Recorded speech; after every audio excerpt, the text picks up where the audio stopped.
I'm at Cherry Tree Road, right next to where a new bridge is being built across Cicero Creek. As part of the Pleasant Street project, it's not just necessary to have a bridge that takes us across White River, which is already complete, but there needs to be a bridge that crosses Cicero Creek just to the west of White River.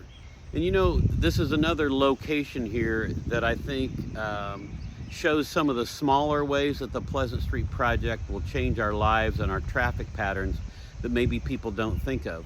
The first thing we think of is that we're going to get a new major thoroughfare that would take you from the far western edge of Noblesville to the far eastern edge of Noblesville.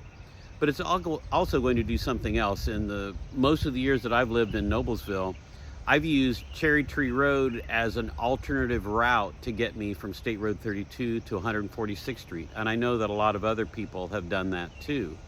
But that's going to end because Cherry Tree Road essentially will be closed to through traffic at Pleasant Street. There'll still be an opportunity to get onto Pleasant Street from Cherry Tree Road, but you won't be able to pass straight through.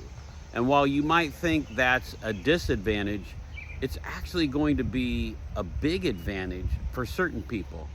If you look behind me to the north, there's a whole line of houses that run between here and State Road 32. And now instead of having people like me just blowing down the street in front of their house to get from one place to another, it will become a pretty quiet street. And behind us, the other direction to the south where you can't see, there's a whole line of estate style properties.